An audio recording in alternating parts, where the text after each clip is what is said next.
ನೋಡಿ ಎಷ್ಟು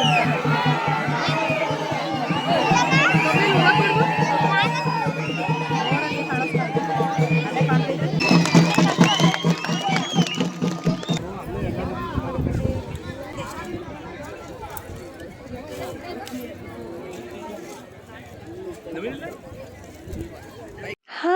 hi hello ಎಲ್ಲರಿಗೂ ನಮಸ್ಕಾರ. Welcome back to my channel.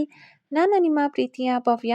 ಎಲ್ಲರೂ ಹೇಗಿದ್ದೀರಾ? ಎಲ್ಲರೂ ಚೆನ್ನಾಗಿದ್ದೀರಾ ಅಂತ ಅಂದ್ಕೊಳ್ತಾ ಇದ್ದೀನಿ. ನಾನು ಕೂಡ ತುಂಬಾ ಚೆನ್ನಾಗಿದ್ದೀನಿ. ಈ ಒಂದು ವಿಡಿಯೋ ಬೆಳಗ್ಗೆ ಒಂದು ವಿಡಿಯೋದ್ರದ್ದು ಕಂಟಿನ್ಯೂ ವಿಡಿಯೋ ಆಗಿರುತ್ತೆ. ಸೊ ಫ್ರೆಂಡ್ಸ್, ನನ್ನ ಈ ಒಂದು ಚಾನಲ್ಗೆ ನೀವೇನಾದರೂ ಹೊಸಬರಾಗಿದ್ದರೆ ದಯವಿಟ್ಟು ಸಬ್ಸ್ಕ್ರೈಬ್ ಮಾಡ್ಕೊಂಡು ನೋಡಿ. ಹಾಗೆಯೇ ಇಷ್ಟ ಆಯಿತು ಅಂತ ಅಂದರೆ ಒಂದು ಲೈಕ್ ಮಾಡಿ, ಕಮೆಂಟ್ ಮಾಡಿ, ಶೇರ್ ಮಾಡಿ.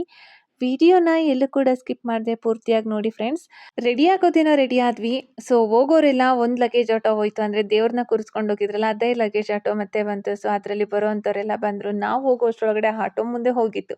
ಸೊ ಇನ್ನೇನಪ್ಪ ಮಾಡೋದು, ಹೆಂಗಾದ್ರೂ ಮಾಡಿ ನಾವು ದೇವಸ್ಥಾನಕ್ಕೆ ಹೋಗಲೇಬೇಕು ಅಂತ ಹೊರಟ್ವಿ. ಒಂದು ಕಡೆ ಬಿಸಿಲಲ್ಲಿ ಯಾರಪ್ಪ ಅಷ್ಟು ದೂರ ನಡ್ಕೊಂಡು ಹೋಗ್ತಾರೆ ಮಗಳು ಕರ್ಕೊಂಡು ಅಂತ ನಾನು. ಇನ್ನು ಅಮ್ಮ ಎದ್ದಿದ್ದು, ಸೊ ನಿಮ್ಮ ಆಗಲಿಲ್ಲ ಅಂತಂದರೆ ಮನೆಗೆ ಹೋಗು, ನಾನು ಹೋಗಿ ಬರ್ತೀನಿ ಅಂತ ಅಂತು. ಸೊ ಅಷ್ಟರೊಳಗಡೆ ಇನ್ನೊಂದು ಲಗೇಜ್ ಆಟೋ ಬಂತು ನಮ್ಮ ಪಕ್ಕದ ಮನೆದೇನೆ. ಸ್ವಲ್ಪ ದೂರದಲ್ಲೇ ನಿಲ್ಲಿಸ್ತಾರೆ. ಅಲ್ಲಿಂದ ನೋಡ್ಕೊಂಬರೋ ಅಷ್ಟರೊಳಗಡೆ ಜಾತ್ರೆ ಅಂತ ಅಂದಮೇಲೆ ಐಸ್ ಕ್ರೀಮು ಅದು ಇದು ಏನೇನೋ ಹಾಕಿರ್ತಾರೆ. ಇನ್ನು ಬರೋ ದಾರಿಯಲ್ಲಿ ಎಂಟ್ರೆನ್ಸಲ್ಲೇ ಐಸ್ ಕ್ರೀಮ್ ಅಂಗಡಿ ನೋಡ್ತಿದ್ದಂಗೆ ನನ್ನ ಮಗಳಿಗೆ ಸೊ ಅಲ್ಲೇ ಬಾಯಲ್ಲಿ ನೀರು ಬಂತು ಅಂತ ಅನಿಸುತ್ತೆ. ಸೊ ಐಸ್ ಕ್ರೀಮ್ ಕೊಡಿಸೋರ್ಗೂ ಬಿಡಲಿಲ್ಲ, ಅಮ್ಮ ಕೊಡಿಸ್ಕೊಂಡು ಕರ್ಕೊಂಡು ಬರ್ತಿದ್ದಾರೆ. ನನ್ನ ಹತ್ರ ಅವಳು ಏನು ಕೇಳೋಕ್ಕಾಗಲ್ಲ. ಸೊ ಅದು ಅಲ್ಲದೆ ನಾನು ಏನು ಬೇಕೋ ಅದನ್ನು ಮಾತ್ರ ಕೊಡಿಸ್ತೀನಿ. ಈ ಥರ ಐಸ್ ಕ್ರೀಮು ಅದು ಇದು ಅಂತೆಲ್ಲ ಜಾಸ್ತಿ ಕೊಡ್ಸೋಕೆ ಹೋಗಲ್ಲ. ತೀರಾ ಹಠ ಮಾಡ್ತಿದ್ದಾಳೆ ಅಂತ ಅಂದಾಗ ಮಾತ್ರ ಕೊಡಿಸ್ತೀನಿ. ಏನೋ ಒಂದು ಕೇಳ್ತಿದ್ದಾಳೆ, ಯಾವಾಗಲೂ ಕೇಳ್ತಿದ್ದಾಳೆ ಅಂತಂದರೆ ನಾನು ಕೊಡ್ಸೋಕೆ ಹೋಗೋದಿಲ್ಲ. ಏನೋ ತುಂಬ ಹಠ ಮಾಡಿ ಅವಳನ್ನ ಸಮಾಧಾನ ಮಾಡೋಕ್ಕಾಗ್ತಿಲ್ಲ ಅನ್ನೋ ಅಂಥ ಟೈಮಲ್ಲಿ ನಾನು ಅವಳಿಗೆ ತಕ್ಕೊಡಿಸ್ತೀನಿ. ಇನ್ನು ಈ ಸರ್ತಿ ನಾವು ಬೇಗನೆ ಬಂದಿದ್ವಿ. ಸೊ ನಾವು ಬಂದಾಗ ಜಾಸ್ತಿ ಜನ ಯಾರೂ ಇರಲಿಲ್ಲ. ಸೊ ಸ್ವಲ್ಪ ಹೊತ್ತು ಆದಮೇಲೆ ಎಲ್ಲರೂ ಕೂಡ ಬಂದಿದ್ದು. ಬೆಳಗ್ಗೆ ನಾವು ಲೇಟಾಗಿ ಹೋಗಿದ್ವಿ. ಸೊ ಇವಾಗ ಬೇಗ ಬಂದಿದ್ವಿ ಮಧ್ಯಾಹ್ನದ ಮೇಲೆ. ಸೊ ಇವಾಗ ಅದು ಕೆಂಡದ ಹತ್ರ ಏನು ಎಡೆ ಎಲ್ಲ ಇಟ್ಟು ಪೂಜೆ ಎಲ್ಲ ಮಾಡೋದು ಅಂತ ಹೇಳಿ ಒಂದು ಶಾಸ್ತ್ರ ಇದೆಯಂತೆ, ಅದನ್ನು ಮಾಡ್ತಾ ಇದ್ದಾರೆ. ಇನ್ನು ದೇವ್ರನ್ನೆಲ್ಲ ಒಳಗಡೆ ಕೂರಿಸಿದ್ರಲ್ವ, ಸೊ ಅದನ್ನು 3 ಕಳಸನ ಮಕ್ಳುಗಳಿಗೆ ಒರೆಸ್ಕೊಂಡು, ಇನ್ನು ಅಡ್ಡೆ ದೇವ್ರನ್ನೆಲ್ಲ ಆಚೆ ತಗೊಂಡು, ಇನ್ನು ವೀರಭದ್ರ ಸ್ವಾಮಿ, ಭೂತಪ್ಪ ಹಾಗೆಯೇ ಬೇರೆ ದೇವ್ರುಗಳ್ನು ಕೂಡ ತಗೊಂಡು ಹೊರಗಡೆ ಬಂದು ಪೂಜೆನ ಮಾಡ್ತಿದ್ದಾರೆ. ಸೊ ಇನ್ನು ಯಾವ ಕಡೆ ನೋಡಿದ್ರೂ ಕೂಡ ಜನ ಜನ ಜನ ಜನ, ಎಲ್ಲೂ ಕೂಡ ಜಾಗನೇ ಇರಲಿಲ್ಲ, ಅಷ್ಟು ಜನ ಇದ್ದರು. ಸೊ ನಾನು ಇಷ್ಟು ಜನನ ಈ ಊರ ಜಾತ್ರೆನಲ್ಲಿ ನೋಡ್ತಿರೋದು ಇದೇ ಫಸ್ಟ್. ಸೊ ಇನ್ನು ನನ್ನ ಮದುವೆ ಆದಮೇಲೆ ಈ ಊರ ಜಾತ್ರೆಗೆ ನಾನು ಬರ್ತಾ ಇದ್ದಿದ್ದು ಕಡಿಮೆನೇ. ಇನ್ನು ಫಸ್ಟಲ್ಲಾದರೆ ಮಟನ್ ಮಾಡ್ತಾಯಿದ್ರು, ಅಂದರೆ ಶನಿವಾರ ಟೈಮಲ್ಲಿ. ಸೊ ಹಂಗಾಗಿ ಮಟನ್ ಎಲ್ಲ ತಿಂದಿರ್ತೀವಿ. ಇನ್ನು ಮನೇಲಿ ನೆಂಟರೆಲ್ಲ ಇರ್ತಾರೆ ಅಂತೇಳಿ ಬರೋದಕ್ಕೆ ಆಗ್ತಿರ್ಲಿಲ್ಲ. ಇವಾಗೆಲ್ಲ ದೇವಿರಮ್ಮನ ಅಡ್ಡೆ ಮಾಡಿಸ್ಕೊಂಡ್ಮೇಲೆ ಸೊ ಅಂದರೆ ಶನಿವಾರ ಯಾರು ಕೂಡ ಮಟನ್ ಮಾಡೋದಿಲ್ಲ, ಭಾನುವಾರ ಮಾಡೋದು ಅಂತ ಇಟ್ಕೊಂಡಿದ್ದಾರೆ. ಅಂದರೆ ದೇವಿರಮ್ಮ ದೇವ್ರಿಗೆ ಯಾರೆಲ್ಲ ಸೇರ್ಕೊಂಡಿದ್ದಾರೆ ಅವರು. ಸೊ ಇನ್ನು ಮಟನ್ ಯಾರು ಇವತ್ತು ಮಾಡಿರಲಿಲ್ಲ ಅಲ್ಲ, ಹಾಗಾಗಿ ಇವತ್ತು ಬೇಗ ಬಂದಿದ್ದಾಯಿತು. ಸೊ ಇನ್ನು ಅದು ಅಲ್ಲದೆ ಮತ್ತೆ ನೆಕ್ಸ್ಟು ಇನ್ನು 3 ವರ್ಷಕ್ಕೆ ಯಾರು ಇರ್ತಾರೋ ಯಾರಿರಲ್ಲ ಯಾರಿಗೆ ಗೊತ್ತೇಳಿ. ಸೊ ಹಾಗಾಗಿ ದೇವ್ರನ್ನ ನೋಡಲೇಬೇಕು ಅಂತ ಬಂದಿದ್ದೀವಿ. ಸೊ ಇನ್ನು ದೇವ್ರಿಗೆ ಹರಕೆ ಮಾಡ್ಕೊಂಡಿರೋ ಅಂಥವ್ರು ಕೂಡ ಇರ್ತಾರೆ, ಹರಕೆನ ತೀರ್ಸೋದಕ್ಕೆ ಅಂತ ಹೇಳಿ. ಸೊ ಅದು ಅಲ್ಲದೆ ಏನಪ್ಪ ಅಂತ ಅಂದರೆ, ಫಸ್ಟೆಲ್ಲ ಆದರೆ ಅಲ್ಲಿ ಒಂದು ಬೋರ್ವೆಲ್ ಇತ್ತು, ಅಲ್ಲಿ ನೀರನ್ನ ಬಿಂದಿಗೆನಲ್ಲಿ ಹುಯ್ಕೊಬೇಕಿತ್ತು. ಇವಾಗೆಲ್ಲ ಏನು ಮಾಡಿದ್ದಾರೆ ಅಂತ ಅಂದರೆ, ನಾವು ಬರೋ ದಾರಿಯಲ್ಲೇ ಒಂದು ಪಂಪ್ ಸೆಟ್ ಆನ್ ಮಾಡಿದರು, ಅಂದರೆ ಒಂದು ಬೋರ್ವೆಲ್ ಆನ್ ಮಾಡಿದರು. ಸೊ ಫುಲ್ಲು ನೀರು ಬರ್ತಾ ಇತ್ತು, ಬರೋ ಅಂಥವ್ರು ಅಲ್ಲೇ ಸ್ನಾನ ಮಾಡ್ಕೊಂಬರಲಿ ಅಂತ. ಹಾಗೆಯೇ ದೇವಸ್ಥಾನದ ಹಿಂದೆನೂ ಕೂಡ ಒಂದು ನೀರನ್ನ ಆನ್ ಮಾಡಿಬಿಟ್ಟಿದ್ರು. ಸೊ ಇವಾಗೆಲ್ಲ ನೀರಿಗೆಲ್ಲ ಏನೂ ತೊಂದರೆ ಇಲ್ಲ. ನಾನು ಕೂಡ ಚಿಕ್ಕಂದಲ್ಲಿ ಒಂದು 3 ವರ್ಷ ಹರಕೆನ ತೀರಿಸಿದ್ದೀನಿ. ನಮ್ಮಮ್ಮ ಏನಕ್ಕೋ ಹರಕೆ ಮಾಡ್ಕೊಂಡಿದ್ರಂತೆ. ಸೊ ಅವಾಗೆಲ್ಲ ಹೆಂಗಿತ್ತು ಅಂತ ಅಂದರೆ, ಇಷ್ಟೊಂದು ಜನ ಸೇರ್ತಿರ್ಲಿಲ್ಲ.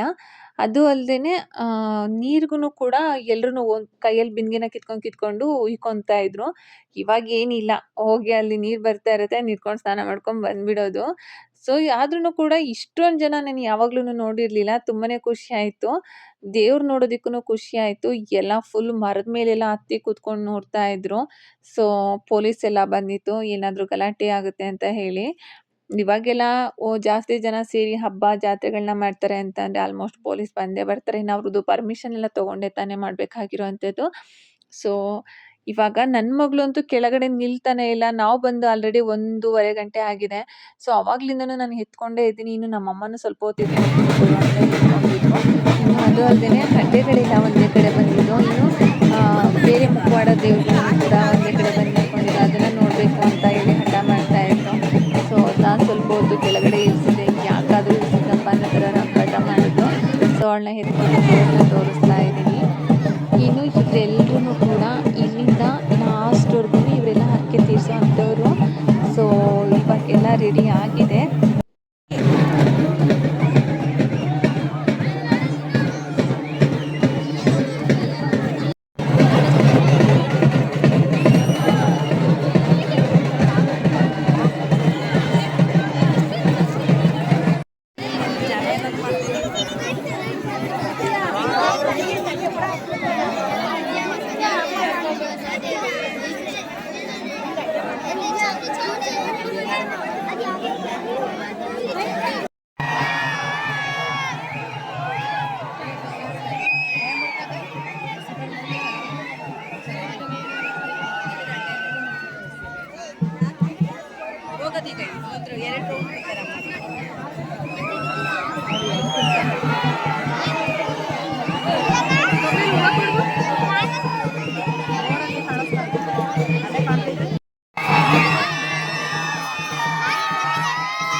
ಇನ್ನು ಇಲ್ಲಿ ಜಾತ್ರೆ ಮುಗಿಯೋವರೆಗೂ ಕೂಡ ಇದ್ವಿ. ಇದೇ ಲಾಸ್ಟ್ ರೌಂಡು. ಸೊ 3 ರೌಂಡು ದೇವಸ್ಥಾನನ ಸುತ್ಕೊಂಡು ಬರ್ತಾರೆ. ಇದೇ ಲಾಸ್ಟ್ ರೌಂಡು. ಸೊ ಇನ್ನೇನು ಮುಗೀತಲ್ಲ ಹೊರಡೋಣ ಅಂತ ತಿರುಗಿ ನೋಡಿದ್ರೆ ಹೋಗೋದಕ್ಕಾಗಲೇ ಇಲ್ಲ. ಜನ ಎಲ್ಲ ತುಂಬಿಕೊಂಡಿದ್ರು. ಇನ್ನು ಅಲ್ಲಿಂದ ಮುಗಿಸ್ಕೊಂಡು ಮುಂದೆ ಬಂದ್ವಿ ಅಂತ ಅಂದರೆ ಅಂಗಡಿಗಳನ್ನ ಹಾಕಿದ್ರು. ಇನ್ನು ಮಕ್ಳುಗಳನ್ನ ಕರ್ಕೊಂಡು ಬಂದ್ವಿ ಅಂತ ಅಂದರೆ ಸುಮ್ಮನೆ ಇರ್ತಾರಾ? ಸೊ ಹಾಗೆಯೇ ನನ್ನ ಮಗಳಿಗೆ ಒಂದು ಬಬಲ್ಸು ಹಾಗೆಯೇ ಒಂದು ಮ್ಯಾಜಿಕ್ ಸ್ಲೇಟ್‌ನ ತೊಗೊಂಡ್ವಿ. ಅದಾದಮೇಲೆ ಇನ್ನು ಜಾತ್ರೆ ಅಂತ ಅಂದರೆ ಕಡಲೆಪುರಿನ ತೊಗೊಂಡಿಲ್ಲ ಅಂತಂದರೆ ಹೇಗಿರುತ್ತೆ ಹೇಳಿ?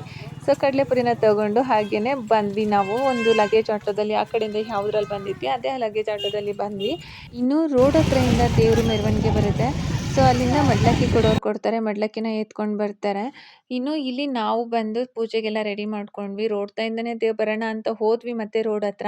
ಸೊ ಮಡ್ಲಕ್ಕಿ ಎಲ್ಲ ಎತ್ಕೊಂಡು ಬರೋ ಅಷ್ಟರೊಳಗಡೆ ಲೇಟ್ ಆಗುತ್ತೆ ಅಂತ ಹೇಳ್ಬಿಟ್ಟು ನಾವು ಮತ್ತೆ ಮನೆ ಹತ್ರ ಬಂದು ಪೂಜೆಗೆ ಅಂತ ಎಲ್ಲ ರೆಡಿ ಮಾಡಿಕೊಂಡು ಕಾಯ್ತಾ ಇದ್ವಿ. ನಮ್ಮ ಮನೆಗಳ ಹತ್ರ ಬರೋ ಅಷ್ಟರೊಳಗಡೆ 8 ಗಂಟೆ ಹಾಗೆ ಹೋಯಿತು. ಸೊ ಇನ್ನು ನಾವು ಹಣ್ಣುಕಾಯಿ ಎಲ್ಲ ಮಾಡಿಸ್ಕೊಂಡು ಇನ್ನು ಮತ್ತೆ ಕರೆಗಳ ಹತ್ರನೂ ಕೂಡ ಹೋಗಿ ಸ್ವಲ್ಪ ಹೊತ್ತಿದ್ದು ಬಂದ್ವಿ. ಇನ್ನು ನನ್ನ ಮಗಳಿಗೆ ನಿದ್ದೆ ಬರ್ತಿದೆ ಅಂತ ಅಂದ್ಲು. ಸೊ ಅವಳಿಗೆ ಊಟನ ಮಾಡಿಸಿ ಮಲಗಿಸೋದಕ್ಕೆ ಟೈಮ್ ಆಗುತ್ತೆ ಅಂತ ಹೇಳ್ಬಿಟ್ಟು ನಾನು ಮನೆ ಹತ್ರ ಬಂದೆ. ಸೊ ಇದಿಷ್ಟು ಇವತ್ತಿನ ಒಂದು ವಿಡಿಯೋ ಆಗಿತ್ತು. ಈ ಒಂದು ವಿಡಿಯೋ ನಿಮಗೇನಾದರೂ ಇಷ್ಟ ಆಯಿತು ಅಂತಂದರೆ ಒಂದು ಲೈಕ್ ಮಾಡಿ, ಕಮೆಂಟ್ ಮಾಡಿ, ಶೇರ್ ಮಾಡಿ. ವಿಡಿಯೋನ ಎಲ್ಲೂ ಕೂಡ ಸ್ಕಿಪ್ ಮಾಡದೆ ಪೂರ್ತಿಯಾಗಿ ನೋಡಿ ಫ್ರೆಂಡ್ಸ್. ಧನ್ಯವಾದಗಳು.